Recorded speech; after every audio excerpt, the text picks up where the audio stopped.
Welcome to another day with our texture class here in Melbourne, Australia. So what we're going to do now is I'm going to show you our first project. We've got a few students in there, so let's go in and take a look and see what they're doing. As you can see, they're all hard at work. They're probably pretty oblivious to what we're doing and saying, so we can pretty much do anything we want to. They may or may not take notice. They're working on our first project. It's our warm-up project, and basically what we're doing is some rock or some stone, and that's kind of where we're at with it. Now I'll show you a few more tricks in just a moment.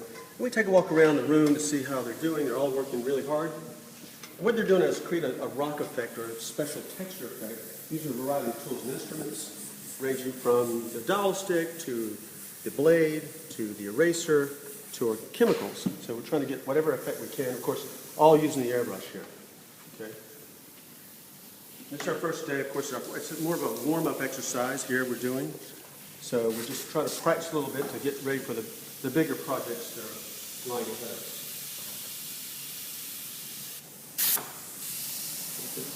We'll go on. Let's take a spin around the room here real quick. We don't want to bother anybody. Except for her. You can bother her. You're doing good. Thanks. They're quite fast. So you guys are doing a great job. We're nearing completion of this, and after this we're going to do another move. So I'll go and show that to you in just a moment. Back off, Randall. You can say that. I know. There's no editing. And now you can see the reference here. That's the project we're going to be doing. So now we're working on this project. Sorry to interrupt. Then we're going to do the Rust and the Superman emblem too. That's our reference photo that we're going to be working from so we can see what we're doing. Dominic's got his template. The little stencil right there that we're using to help line things up, give some structure. Okay, so Carson, come down here. Let me show you the next project. Guys, I want to move forward here real quick. Let's go ahead and show you another little thing here. I've got some cerulean blue in the gun, and what I want to do is demonstrate a different effect. So let's say I finish this, I'm happy with it, I'm done with it, and I want to try something else. So I'm going to give you an option to try something else, and one of those options will be to just simply create an effect like it's underwater, like you're looking at rocks hiding under the water. I'm going to put my mask here, make sure everything's secure. I'm going to throw some cerulean blue over it. Let's verify that color. The color looks good. I'm going to put it around the perimeter of it like this. Okay, just a little cerulean blue. And I'm at a distance. Let's go like this and this. Just around the edge here. Okay, and then what I want to do is take some of that spray, if I can get some of that spray right there. Monica, can you pass that spray right there?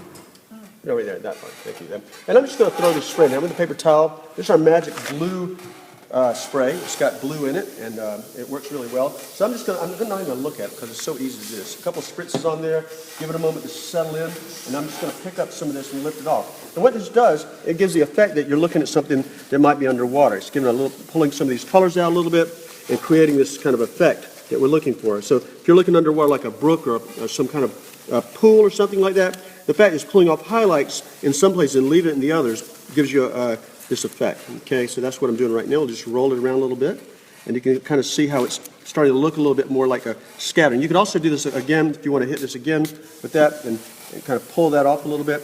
Remember, the longer you let this blue magic stuff sit and wait, the more it's going to dig into the paint. So if I give it a little bit of time, it's going to dig down deeper, and that way it allows me to remove more of this stuff. Also, don't forget about your paper towel, how you're holding it and everything. So I'm just going to pull some off here and here. The paint also is cured. When I say cured, over time, the paint sets up and creates more of a bond, and it's more resistant to removal. So you're going to find yourself having to leave the materials that you spray on there a little bit longer than you might imagine, like the first time, because it takes longer to get through that cured paint. It's stronger. It's a little bit more resilient. So by doing this and then letting it dry a few minutes, you can actually get kind of this effect where you're breaking it up and looking a little more like you're kind of in the water. Okay? So I'll stop right there and let you guys try that. If you want to, it's optional. The color I'm using is a Createx brand product called Cerulean Blue. Okay, and I just sprayed around the outside. I didn't really care to spray it in the center because I really like that yellow and green gold color that we've got in there, and I don't want to interrupt that. So that's why you see me playing a little perimeter. Okay, again, this is optional because I know we're going off script.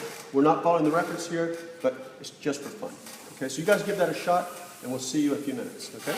All right, folks, well, thanks for being with us today, and appreciate Carson for hosting me. I'll look forward to seeing you guys again next time. Take care.